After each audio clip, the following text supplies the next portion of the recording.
Саламатсыздарбы, урматтуу угармандар. Бизде адаттагыдай эле ишембиде эфирге чыгуучу президент менен ачык сөз уктуруусу Биринчи радионун суроолоруна Кыргыз Республикасынын президенти Сооронбай Шарипович Жээнбеков жооп берет.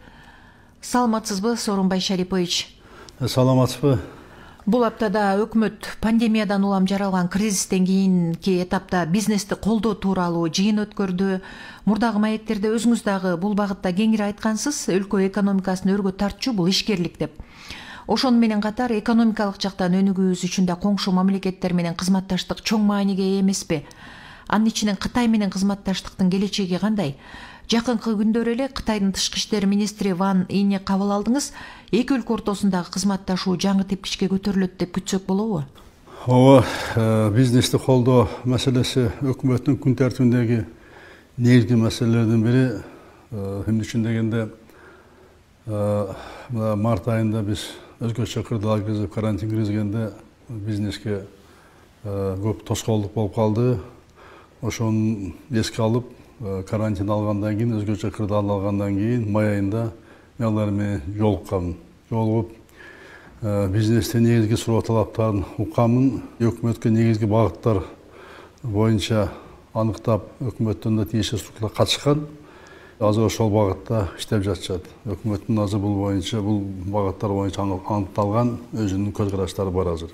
Ал эми коңшуларыбыз, стратегиялык өнөктөштөр, донор уюмдар менен Кудайга шүгүр, дээрлик бардыгы менен пандемия башталганга чейинки долбоорлор, андан кийинки кырдаалга жараша пайда болгон муктаждыктарыбыз боюнча иш жүгүнтүккө учураган жок.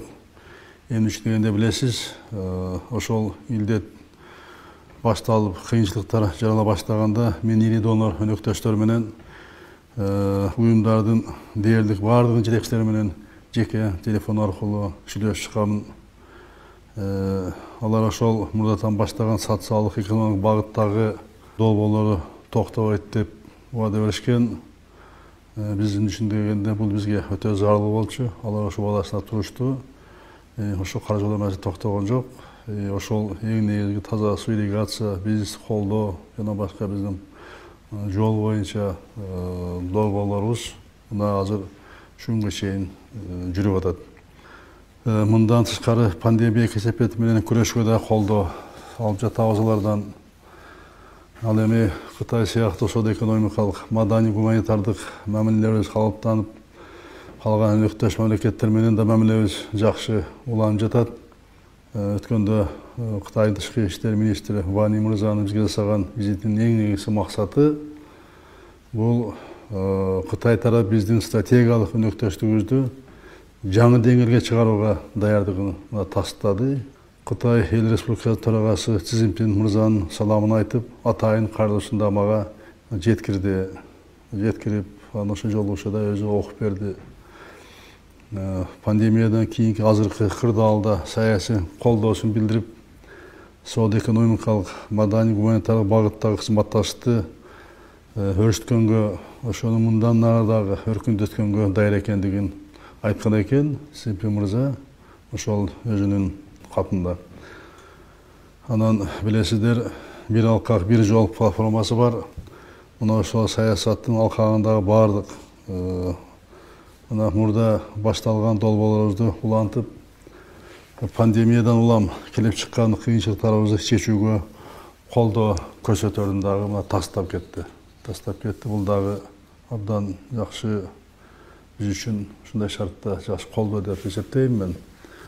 Анан экинчи чоң маселе дагы ошондо сүйлөшүлдү. Бул инвесторлордун биздин өлкөдө корголо тургандыгына көңүл буруп, ошонун натыйжасында жаңы инвестицияларды биздин экономикабызга тартууга даярдыгын да айтып кетти.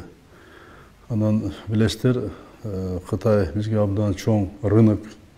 Биз мундан бери көптөн бери иштеп атабыз. Кытай бизге соода-экономикалык карым-катнашка, айыл чара продукциябызды экспорттоого абдан чоң өнөктөш. Биздин таза экологиялык продукциябызга алар кызыктар келген сайын макташат, алардын да бизнесмен иштеп жатышат. Биз мына ушул багытты күчөтүү ниетибизди билдирдик. Мен ошол айттым, билдирип ниетибизди. Бұл ниетіміз дағы тышкы иштер министри Ван Ий мырза мына колдоду, жардам берели деп. Анда билесиздер, Си Цзиньпин мырзанын, Кытайдын жетекчисин Шоско келгенде, ошондо дагы мен маселе коюп, узак сүйлөшкөнбүз.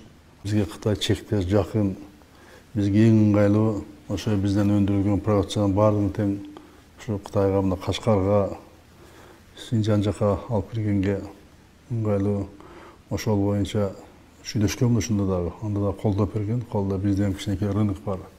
Анан биздики эл аралык стандартка жооп берет биздин продукция. Таза экологияга таза деп анан кишиге дагы ошондо биздин бүт өзүбүздөн өндүрүлгөн айча продукциясын коюп, анан даамын көргөн киши дагы даамдуу экен деп. Ал киши да колдогон. Ошодон кийин да 3 жыл баштады азыр. Ошодон кийин мына азыр дыйкандарыбыз азыр бал, келес, коон, пшеничный ун, сүт азыктарын, кургак сүт, сыр экспорттоого уруксат алышкан. Булар боюнча атайын протоколго кол коюлган болчу. Алардын тиешелүү мамлекеттик органдар бизге келип, текшерип, тежиштей башташты. Мына пандемия гана, мына илдет менен чыккандан бери токтоп калды. Ошону да тегистелдеп. Мына азыр ошолор келип, бүгүнкү Кытайга кургак сүт экспорттоого 13 ишканабыз уруксат алышты. Азыр эми биз тиешелүү мамлекеттик органдар Кытайга буурчак, жүзүм, картошка, абрикос, жүгөрү, эт азыктарын жана башка бизден өндүрүлгөн айыл продукциясын жана башка продукцияны экспорттоо боюнча сүйлөшүү баштаганбыз. Бул боюнча азыр активдүү иш жүрүп атат.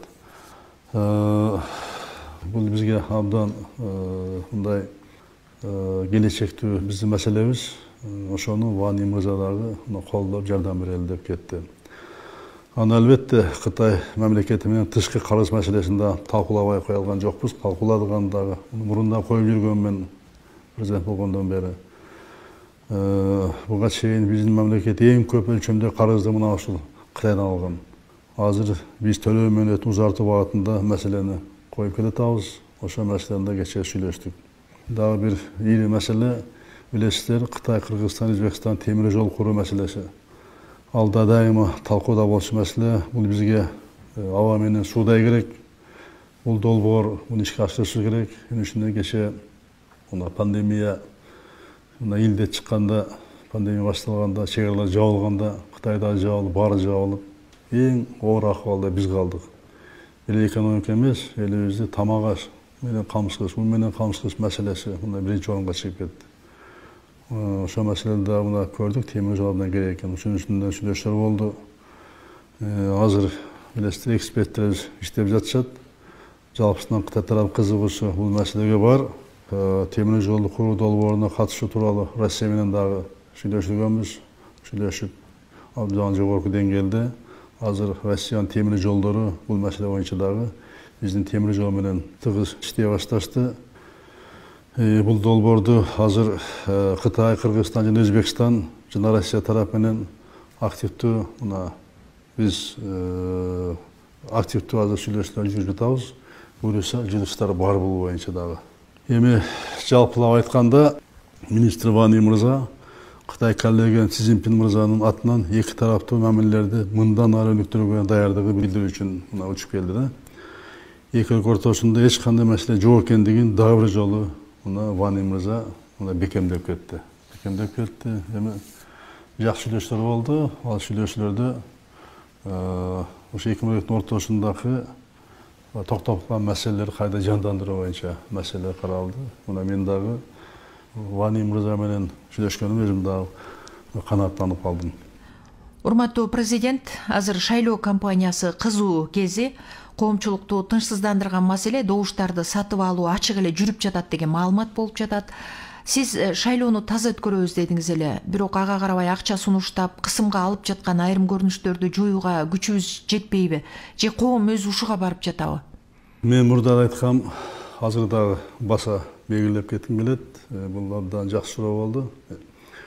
Шайлоону таза, адилеттүү өткөрүү үчүн президент тарабынан, мен тарабынан талап кылынчу мыйзамдын алкагында милдеттеримди баарын аткардым. Буну дагы аткарам. көбінесе атқарам. Бирок бұл процесс белгілі президенттен, же өкмөттөн, же борбордук шайлоо комиссиясы гана көз каранды эмес, жооптуу эмес. Бұл добуш сатпоо маселеси биринчи кезекте ошо шайлоого чыккан партиялар, ошо партиянын ичиндеги талапкерлер, анан кийин шайлоочулардан дагы түздөн түз көз каранды да, көз каранды. Мен Коопсуздук кеңешинин атайын ушул шайлоо маселесин өткөрүп, укук коргоо органдарына тапшырмаларды бердик ошол жерде дагы. Эң негизгиси бул кандай гана мыйзам бузуу болбосун, анын ичинде добуш сатуу фактылары боюнча бардык партия талапкерлерге бирдей катуу мамиле кылабыз деген талап коюлган. Анан бул боюнча иш аткарылып атат, факттар болсо жазалынат. Бирок тилекке каршы биздин шайлоочуларыбыз имиш сөздү талкуулап укук коргоо органдарына менин дошумду сат деди деп кайрылган учурлар болбой жатат да, болбой жатат. Бул эми баягы элдин арасындагы ушул партия ушинтип атты, бул партия сатып алып, мынтип атты деп айтып атышат. Ал сөздөрдү угуп атам мен дагы. Ал боюнча органда иштеп атат, органдар дагы жүрүп атышат. Бирок ошондой факттарды кайрылган факт жок болуп атат. Бир-эки же учур болбосо, негизинен бүтүн имиштер болуп атат да. Бирок ошого карабастан тиешелүү органдар азыр ошондой кылам деген партиялар менен, ошондой сөз болгон жерлерде, ошондой маалыматтар түшкөн жерлерде түздөн кайрылбаса дагы биз алып атабыз өзүбүз, укук органдар алар менен иштеп атат, алар менен, кандидаттар менен, ошол партиялар менен. Азыр эми сиз айткандай, демек коомубуз да ушуга барып жатат деген туурадыр да. Буну эми коомда күрөш керек, буну менен күрөш керек. Азыр эми угуп көрүп жатам, сиздер массалык маалымат каражаттары элди чакырып түшүндүрүү иштери болуп жатат, жакшы түшүндүрүү иштери болуп жатат. Ушул ишти күчөтүбүз керек да, элге биз ушуну сиңдишибиз керек, Бул өзүнүн келечегибиз, балдардын келечеги, элибиздин, мамлекеттин келечеги. Ушундай туура эмес көрүнүштөргө жол бербешибиз керек деп өзүбүз да күрөшүбүз керек. Мына айтып атышат, паспорт алып кетип атышат. Ошол жерде алып кетип, паспорт алып кетип, кийин мындай каражат мынчадан бери, аз мынчадан беребиз деп атышат дегенде сөз болуп атат.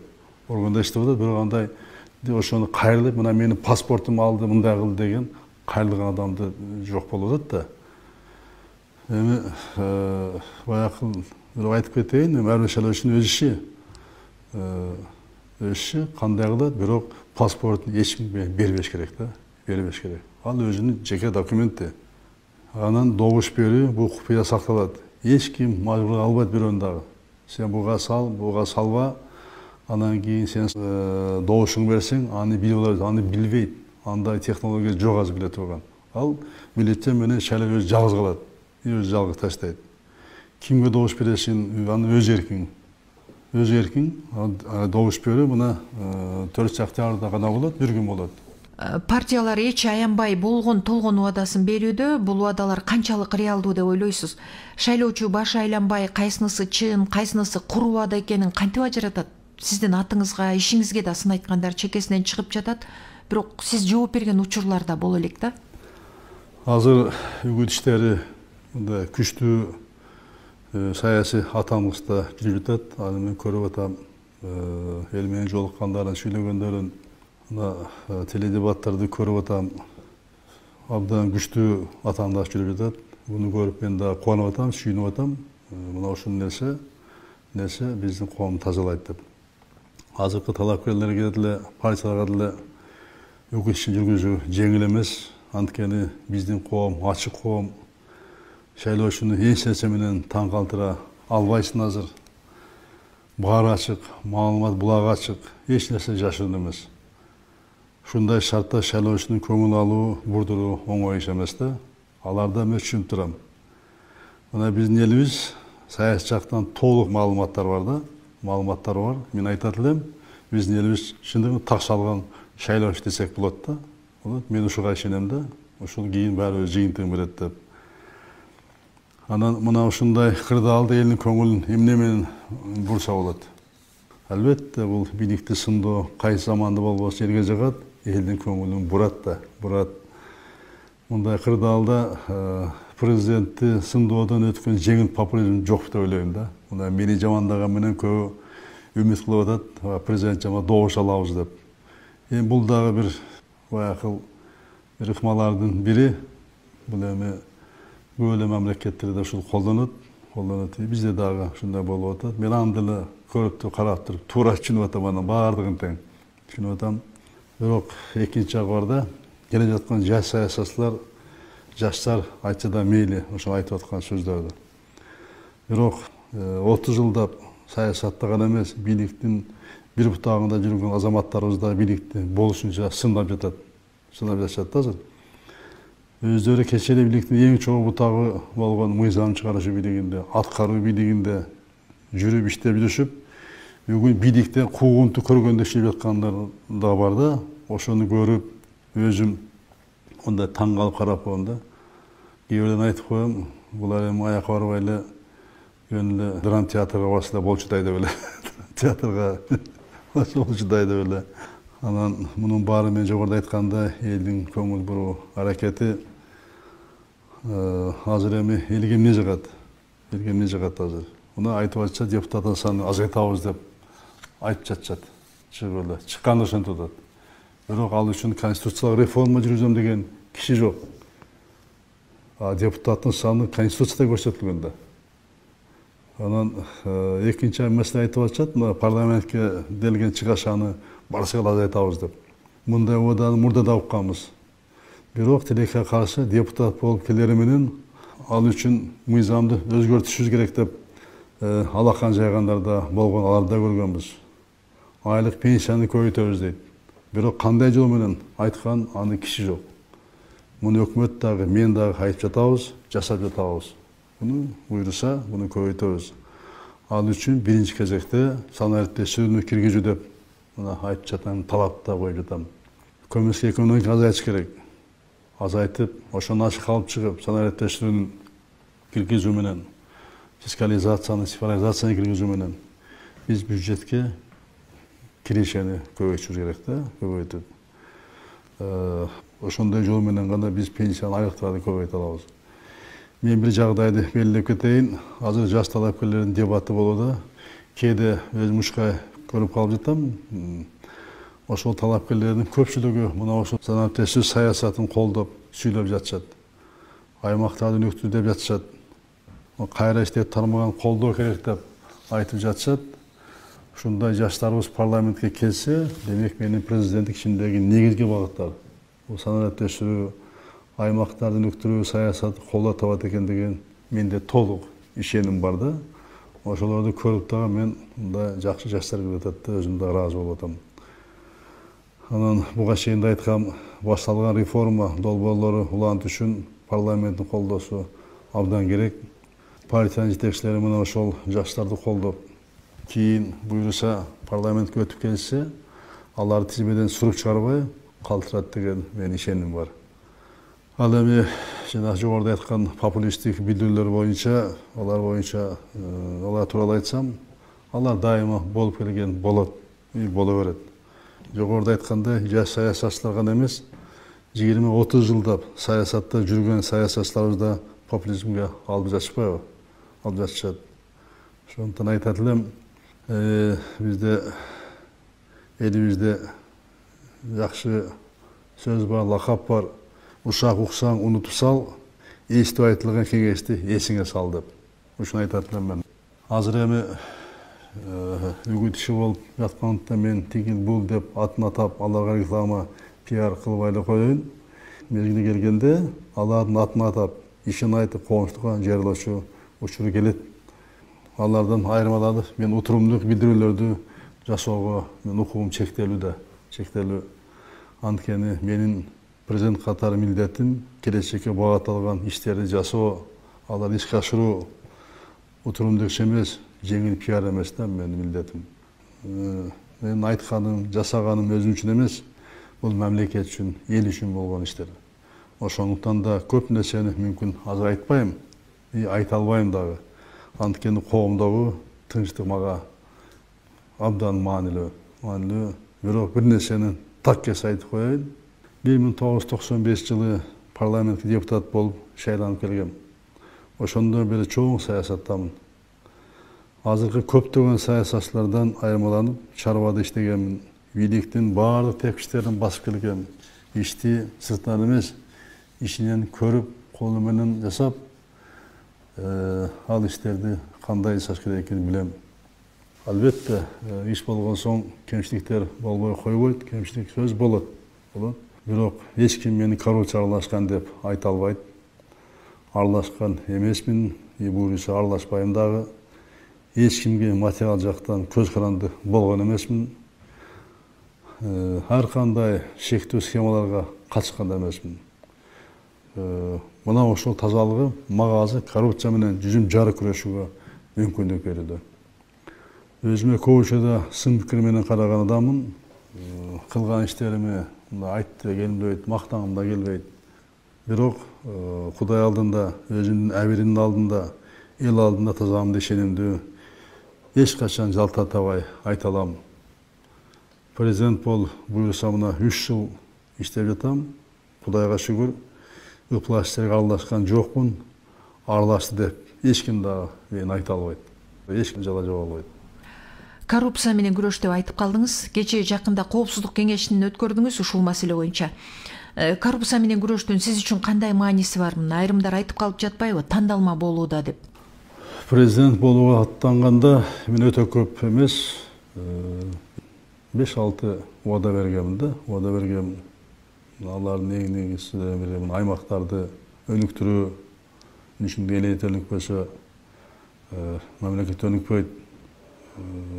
Да айтып келатам, миграция бүт айыл жеринен алыскы бийик тоол районунан элет жерден кетип атат. Ирригация, долбоору, улуттук долбоору, таза суу маселеси, мугалим врачтын турмушун жакшыртуу, биздин аскер кызматкерлердин турмушун жакшыртуу, арзан турак жай менен элибизди камыш кылуу, анан санариптештирүү маселеси. Буларды аттуу аткарып келе жатабыз. Өкмөт, парламент колдоосу менен, айрыкча элибиздин колдоосу менен. Ошол убадалардын негизгиси бул коррупция менен күрөш. Коррупция бул болгон жерде болот. Бул бирде бизде эмес, бул бардык мамлекеттердин көйгөйү. Бул өлкөнү артка тарткан, коомду муунткан илдет. Андан толук арылбасак да кыскартууга биз милдеттүүбүз. Ошонун ичинде такай иштеп жатабыз. Кечээ ошол жыйында да айтылды. Буга чейин да айткам, коррупциянын алдын алуу чараларын күчөтөбүз. Анын негизги куралы бул санариптештирүү. Адам факторун жоюу эң негизги маселе. Анан күрөш тандалма эмес. Орunu чоң же кичиде бөлүүгө болбойт. Мен үчүн бардыгы бирдей коррупционер. Мен да билем, сиз да билесиз, элибиз да билет. Негизги коррупциялашкан органдар бул укук коргоо органдары. Карга караган өзү чукпайт деп бекеринен айтылган эмес да. Аны кечээ жыйында да айтып, катуу талаптарды койдум. Укук коргоо органдарын сот системасын жетектегендер, анда иштегендер таза болсо эле, нәпсин тыйса эле, коррупцияга каршы күрөштүн натыйжасы болот деп. Муну эмнеге айтып атам? Укук коргоо органда сот системасы таза болмоюнча, алар коррупция менен күрөштү абдан жогорку деңгээлде жүргүзмөйүнчө, бул коррупцияны жеңиш, коррупцияны токтотуш бул кыйын да, кыйын. Ишин дегенде көп коррупциялык схемаларда ошо укук коргоо органдар өздөрү башында турат. Муну мен кечээ коопсуздук кеңештин жыйында ар бир укук орган жетекчилерине көзүнө бетине айттым ошону баары. Айттым, талап буга чейин айткам, кечээ да айттым, талапты боюнча коюп атабыз. Элдин, мамлекеттин ырысын мурдагандардын бар тең орду түрмөдө болуш керек. Ал эми ошол урууларды колдогон, жаап жашырган, куткарган укук коргоо, фискалдык органдар, сот система иштегендер да эмнеге эркиндикке жүрүш керек. Алар да камалыш керек. Мына мисалы, мына темир жол, өткөндө айтып, кечээ да айттым, темир жол биздин компанияда ошол жерде чоң эле схема табылды.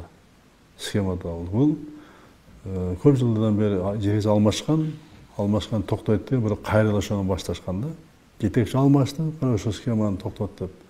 Мына кармалышты ошол схема менен. Бирок ошого чейин ал жерде салык инспектор текшерген, эсептөө палата текшергенде.